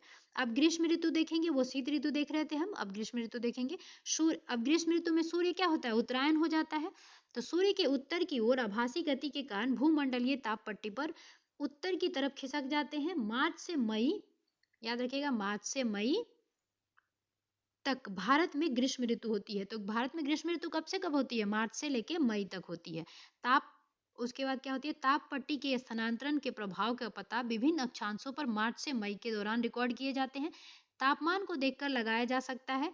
मार्च में दक्कन के पठार का उच्च तापमान लगभग कितना हो जाता है, 38 डिग्री सेल्सियस हो जाता है। तो याद रखना है कि मार्च में दक्कन के पठार का उच्च तापमान लगभग कितना हो जाता है, 38 डिग्री सेल्सियस हो जाता है। अप्रैल में मध्य प्रदेश एवं गुजरात का तापमान लगभग कितना रहता है, 42 डिग्री सेल्सियस रहता है। मई में देश के उत्तर पश्चिम भागों का तापमान सामान्यतः 45 डिग्री सेल्सियस होता है। तभी तो हम कहते हैं ना कि सबसे ज्यादा गर्म मंथ कौन सा होता है, मई मंथ होता है। प्रायद्वीपीय भारत में समुद्री प्रभाव के कारण तापमान क्या होता है, कम होता है।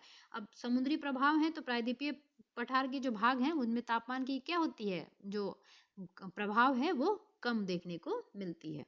देश के उत्तरी भाग में ग्रीष्म काल में तापमान में वृद्धि होती है। तो उत्तरी भाग में देखे ही होंगे आप, गर्मी ज्यादा पड़ती है तथा वायु दाब में कमी आती है। मई के अंत में उत्तर पश्चिम में थार के रेगिस्तान से लेकर पूर्व एवं दक्षिण पूर्व में पटना, अब याद रखिएगा यहाँ पे पटना दिया है, तथा छोटा नागपुर पठार तक एक कम दाब के लंबवत क्षेत्र उत्पन्न होते हैं। पवन का परिसंचरण इस गर्त के चारों ओर प्रारंभ होता है। अब लू के बारे में दिया है, तो लू हम लोग जानते ही हैं, गर्मी के दिन में जो है ये बिहार में भी गर्मी अप्रैल महीने में ये जो लू है वो चलता है। तो लू क्या है, लू एक ग्रीष्म काल का एक प्रभावी लक्षण है। ये धूल भरी एवं गर्म शुष्क पवनें होती हैं जो कि दिन के समय भारत के उत्तर एवं उत्तर पश्चिमी क्षेत्रों में चलती हैं। कभी कभी ये देर शाम तक जारी रहती हैं। इस हवा का सीधा प्रभाव घातक भी होता है। तो हमने देखा ही होगा, कई बार लोग कहते हैं लू उसको मार दिया, तो लू जो होता है उसका जो सीधा अगर प्रभाव पड़ता है तो वो मनुष्य के लिए क्या है, घातक है। उत्तरी भारत में मई के महीने के दौरान सामान्यतः धूल भरी आंधियां आती हैं। ये जो मई के महीने में धूल भरी आंधियां आती हैं ना, वे आंधियां अस्थायी रूप से आराम पहुंचाती हैं, क्योंकि ये तापमान को कम कर देती हैं तथा अपने साथ ठंडे समीर एवं हल्की वर्षा क्या करती हैं, लाती हैं। इस मौसम में कभी कभी तीव्र हवाओं के साथ गरज वाली मूसलाधार वर्षा भी होती है। इसके साथ प्रायः हिम वृष्टि भी होती है। मतलब हिम वृष्टि मतलब बर्फों का वर्षा। बैसाख के महीने में होने के कारण पश्चिम बंगाल में इसे क्या कहते हैं, काल बैसाखी कहते हैं। जो ये धूल भरी हवाएं होती हैं, मूसलाधार बारिश भी करवाती हैं, साथ में हिम वृष्टि भी करवाती हैं। इन्हें क्या बैसाख के महीने में ये होती हैं, इसलिए इन्हें पश्चिम बंगाल के क्षेत्र में क्या कहा जाता है, काल बैसाखी के नाम से जाना जाता है। वहीं ग्रीष्म ऋतु के अंत में कर्नाटक एवं केरल में प्रायः पूर्वी मानसून वर्षा होती है। इसके कारण आम जल्दी पक जाते हैं तथा इसे आम वर्षा भी कहते हैं। ठीक है। तो ये कर्नाटक और केरल वाले क्षेत्र में इसको क्या कहा जाता है, उसी को आम्र वर्षा के नाम से जाना जाता है कि क्योंकि वो आम के फसलों के लिए फायदेमंद होता है। अब वर्षा ऋतु या मानसून का आगमन है यहाँ पे दिया है। जून के प्रारंभ में उत्तरी मैदानों में निम्न दाब की अवस्था तीव्र हो जाती है। यह दक्षिणी गोलार्ध की व्यापारिक पवनों को आकर्षित करती है। ये दक्षिण पूर्वी व्यापारिक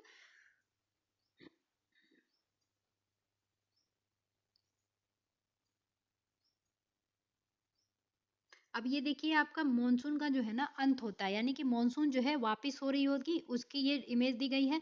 अब इस इमेज को भी आपको याद करना है, क्यों? क्योंकि देखिए यहाँ पे आपको जो क्वेश्चन था कि हैदराबाद में मॉनसून की वापसी कब होती है, तो ये मिड अक्टूबर जो था, देखिए यहाँ पे स्पष्ट रूप से इसने मेंशन किया है कि 15 अक्टूबर को जो है आपका हैदराबाद में जो है मॉनसून की वापसी होती रहती है। ठीक है, इस समय में हैदराबाद तक मॉनसून की वापसी जो है पहुंचती है।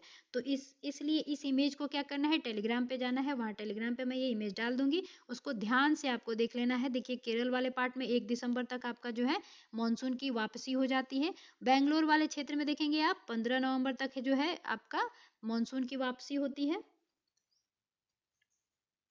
ये वाला क्षेत्र जो है इसमें कब से होती है, 1 नवंबर में होती है, और 15 अक्टूबर हमने देखा ही हैदराबाद में मानसून की वापसी होती है। उसके बाद 1 अक्टूबर में जो देखिएगा ये वाला जो क्षेत्र है आपके सामने दिख रहा है, ये वाला क्षेत्र, ये कब होता है, 1 अक्टूबर तक जो है मानसून की जो है वापसी होती है। उसके बाद इधर भी आप एक बार ध्यान दे लेंगे कि ये वाला जो रीजन है इसमें 15 सितंबर तक पहुंचता है मानसून की वापसी।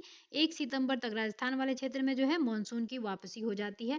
तो जो कम से कम डेट दिया है ना यहाँ पे इमेज में, एनसीईआरटी के बुक में जो इमेज दिया है वो इमेज कम से कम आपको वो डेट जो है उसको याद रखना पड़ेगा। ठीक है, क्योंकि वो डेट से ही उठा के वो क्वेश्चन जो है पूछा था। ये क्या था, मानसून का अंत था, यानी कि मानसून की जो है वापसी हो जा रही है। चैप्टर बहुत लंबा था, थोड़ा सा पेशेंस बनाए रखिएगा, अब एंड ही होने वाला है।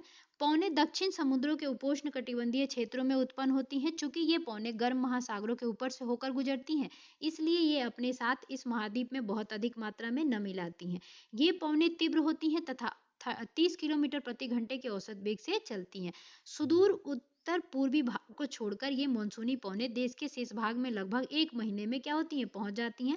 दक्षिण पश्चिम मानसून का भारत में अंतर्वाह यहाँ के मौसम पूरी तरह परिवर्तित कर देता है। मौसम के प्रारंभ से पश्चिमी घाट के पवनमुखी भागों में भारी वर्षा लगभग 250 सेंटीमीटर से अधिक होती है। ठीक है, दक्कन का पठार एवं मध्य प्रदेश के कुछ भाग में भी वर्षा उससे होती है। यद्यपि ये क्षेत्र वृष्टि छाया क्षेत्र में आते हैं, मैंने वृष्टि छाया बता ही दिया किसे कहते हैं। इस मौसम की अधिकतर वर्षा देश के उत्तर पूर्वी भागों में होती है। खासी पहाड़ी के दक्षिण, अब ये देखिए खासी पहाड़ी में हमने कहा था ना कि मासिन राम जो है पूछा जा सकता है कि गारो खासी जयंतियां है ना, तो ये कौन सी मासिन राम जो है मेघालय का, वो किस पहाड़ी रीजन में आता है श्रृंखला में, तो वो खासी पहाड़ी की श्रृंखला में आता है। अब याद नहीं रहे तो याद रखिएगा कि मासिन में 100 आता है और खासी में भी 100 आता है, गारो और जयंतिया में 100 नहीं आता है। उससे भी याद रखिएगा कि मासिन राम जो है खासी पहाड़ियों में की श्रृंखला में जो है आपकी दक्षिणी श्रृंखलाओं में स्थित है मासिन राम। ठीक है, विश्व में सबसे अधिक औसत वर्षा प्राप्त करने वाला कौन सा जगह है, यही है आपका मासिन राम। इसके पहले चेरापूंजी हुआ करता था, लेकिन उसके बाद क्या हुआ कि मासिन राम में रिकॉर्ड किया गया, इसलिए अब क्या है, मासिन राम है। ठीक है, विश्व की सबसे ज्यादा वर्षा होने वाला प्लेस कौन सा है, मासिन राम।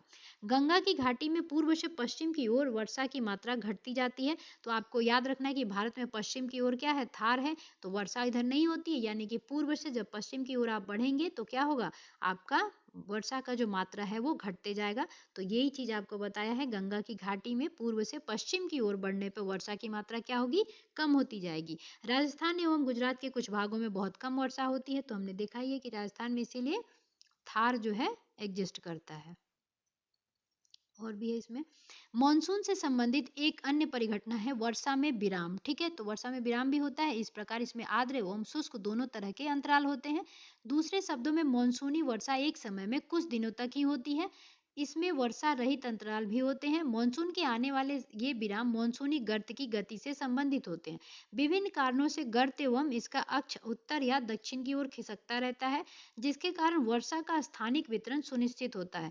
जब मानसून के गर्त का अक्ष मैदान के ऊपर होता है तब इन भागों में वर्षा अच्छी होती है, और दूसरी ओर जब अक्ष हिमालय के समीप चला जाता है तब मैदानों में लंबे समय तक शुष्क अवस्था बनी रहती है तथा हिमालय की नदियों के पर्वतीय जलग्रहण क्षेत्रों में विस्तृत वर्षा होती है। इस भारी वर्षा के कारण मैदानी क्षेत्रों में विनाशकारी बाढ़ें आती हैं।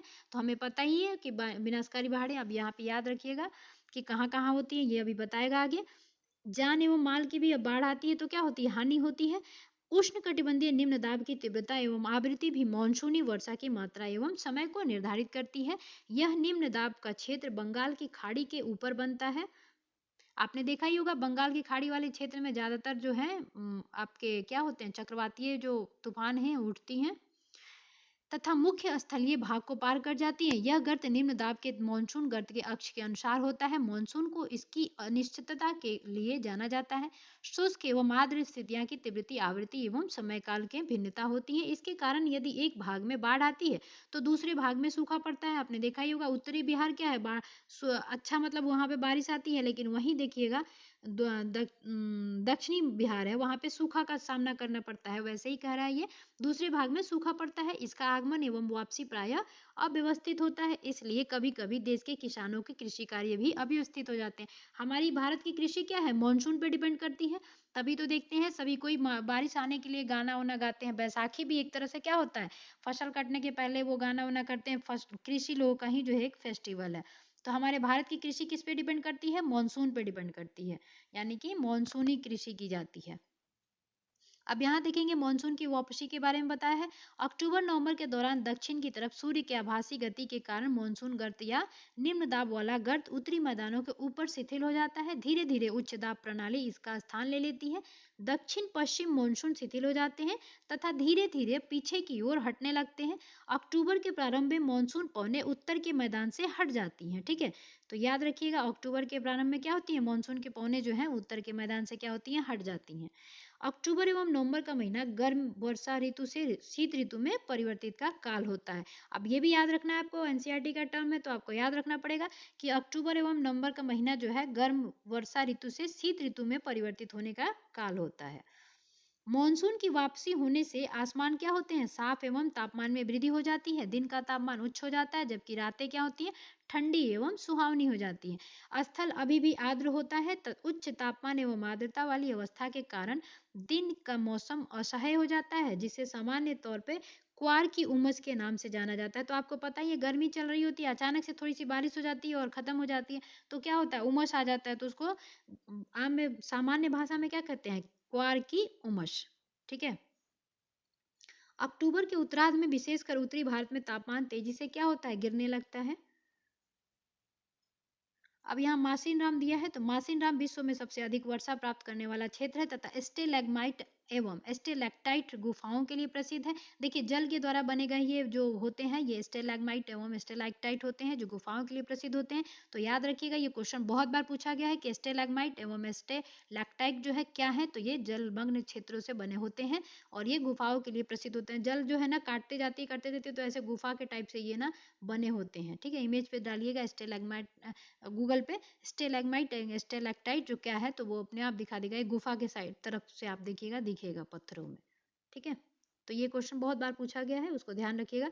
अब यहाँ देखना है नवंबर के प्रारंभ में उत्तर पश्चिमी भारत के ऊपर निम्न दाब वाली अवस्था बंगाल की खाड़ी पर स्थानांतरित हो जाती है तथा यह स्थानांतरण चक्रवर्ती निम्न दाब से संबंधित होते हैं जो कि अंडमान सागर के ऊपर उत्पन्न होता है। एवं ये चक्रवात सामान्यतः भारत के पूर्वी तट को पार करते हैं जिनके कारण व्यापक एवं भारी वर्षा होती है। ये उष्ण कटिबंधीय चक्रवात प्रायः क्या होते हैं, विनाशकारी होते हैं। तो पता ही है भारत में चक्रवात किस तटीय में होते हैं, पूर्वी चक्रवात जो पूर्वी तट है भारत का उसी में होते हैं। अब ये देखिए मौसमी वर्षा के बारे में ये बताया है कि मौसम के जो अनुसार ये बारिश होती है तो कहाँ कहाँ ज़्यादा होती हैं। तो जो ये इमेज है मैं ये टेलीग्राम पे डाल दूंगी, उस इमेज को आप जरूर देखिएगा। वैसे यहाँ मैं स्लो कर देती हूँ स्लाइड थोड़ा सा, आप देख लेंगे ये वाले पार्ट जो है क्या है, ज़्यादा बारिश हो रही है। अब चलिए मैं थोड़ा सा यहाँ पे आपको यहीं पे समझा देती हूँ कि जो हमें वो अपना तमिलनाडु है वो वृष्टि छाया प्रदेश में कैसे आता है। देखिए जब ये से अरब सागर से हवाएं उठती हैं आर्द्रता लेके तो क्या करती हैं, यहाँ पे जो है पर्वतें हैं, आपको पता ही है मेज के आकार में पर्वतीय जो पठार है, पर्वतीय पठार है, ये प्रायद्वीपीय पठार मेज के आकार में है, त्रिकोण मतलब दिखता है ऐसा। तो ये वाला जो यहाँ से पौने जब आती है ना अरब सागर से जल लेके ग्रहण करके और यहाँ से भी जाती हैं, तो क्या होता है देखिए यहाँ से गई तो ये पर्वतें जो है ऊंची ऊंची यहाँ पे पर्वतें हैं प्रायद्वीपीय पठार में भी। जैसे आपने देखा होगा कि प्रायद्वीपीय पठार की ऊंचाई जो है सबसे ज्यादा ऊंची कौन है, अन्नामुड़ी है, जिसकी ऊंचाई क्या है 2695 है। और दूसरी ऊंची चोटी क्या है, जैसे कि दोदा बेट्टा नीलगिरी पहाड़ी की जो है ऊंची चोटी है वो कितनी है 2637 है, दोदा बेट्टा। ठीक है, और ये क्या है, ये थी आपकी अन्नामुड़ी की जो सब दक्षिण भारत की सबसे ऊंची चोटी है 2695। और ये दोदा बेटा नीलगिरी की सबसे ऊंची चोटी है 2637। ठीक है, तो आपने देखा क्या है उसकी जो प्रायद्वीपीय पठार है उसकी ऊंचाई लगभग क्या है 2000 तक से ऊपर है।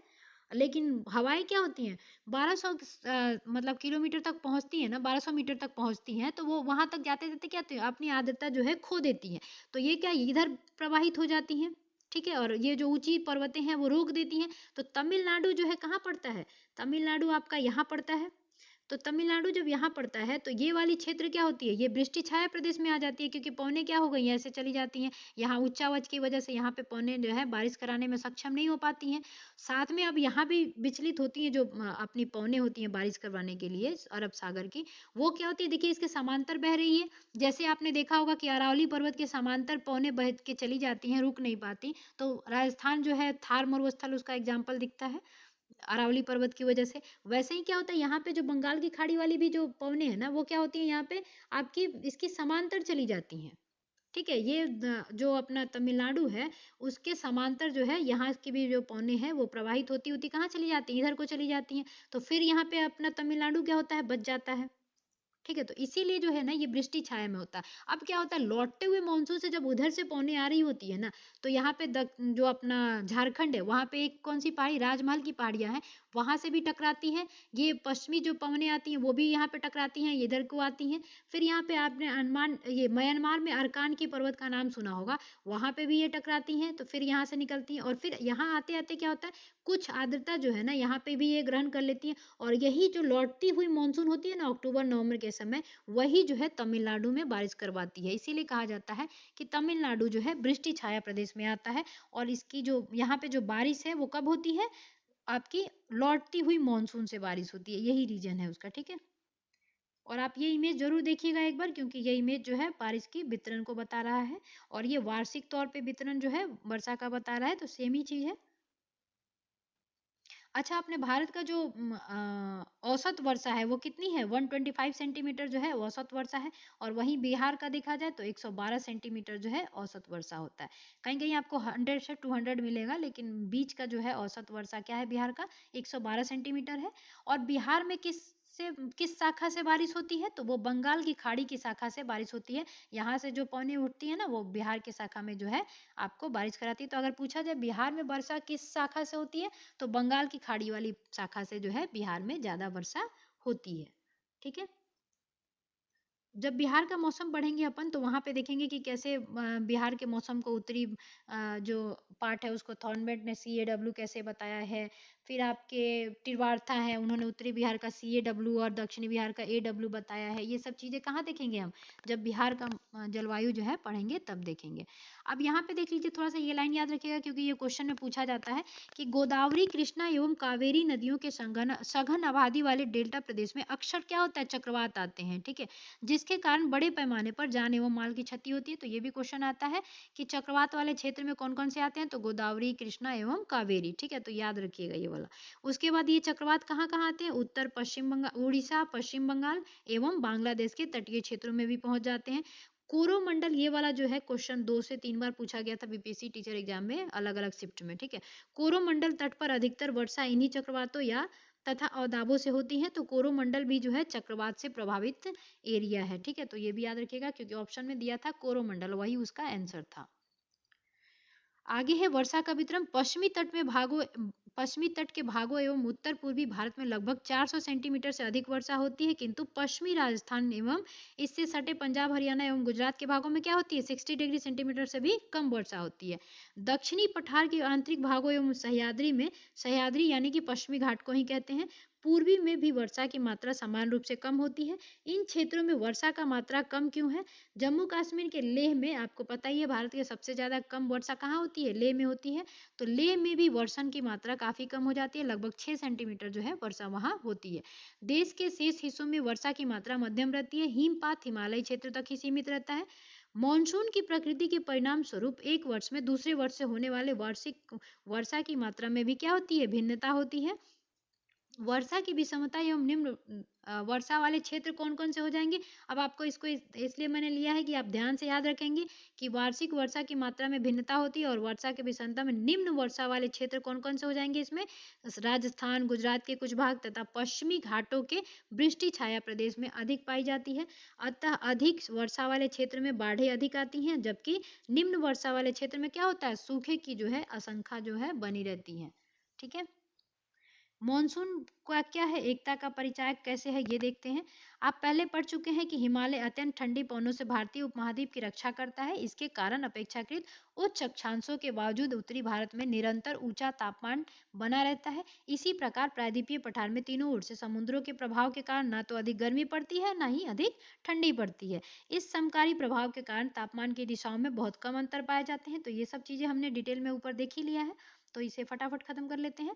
परंतु फिर भी भारतीय प्रायद्वीप का मानसून की एकता का प्रभाव बहुत ही स्पष्ट है। पवन की दिशाओं का ऋतुओं के अनुसार परिवर्तन तथा उनसे संबंधित ऋतु की दशाएं ऋतु चक्रों की एक लय प्रदान करती हैं।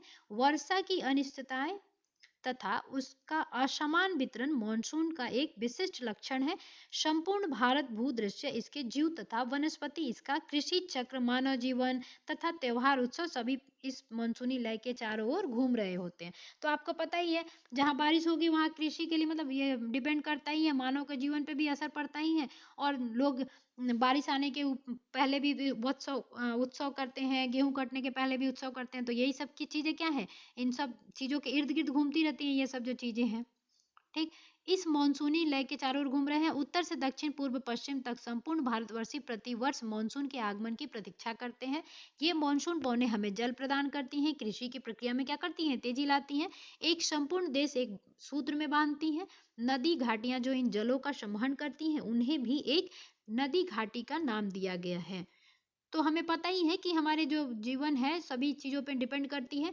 चलिए यहाँ पे जो है ना आपका सब्जेक्टिव जो है खत्म होता है। अगर वीडियो आपको पसंद आया हो, आपको लगता है कि ये काम की चीज़ें थी, तो आपका भी कर्तव्य बनता है कि अगर नए हैं तो चैनल को सब्सक्राइब करें। और अगर वीडियो का आपको कुछ भी लाभ हुआ होगा तो आप वीडियो को लाइक करें और कमेंट करके बताएं कि हाँ इससे क्या होता है, मोटिवेशन मिलता है। चलिए अगला जो पार्ट होगा उसमें हम क्या कर लेंगे, ऑब्जेक्टिव कर लेंगे, क्योंकि बहुत लंबा वीडियो हो जाएगा। तो चलिए मिलते हैं अगले वीडियो में, तब तक के लिए क्या, जय हिंद।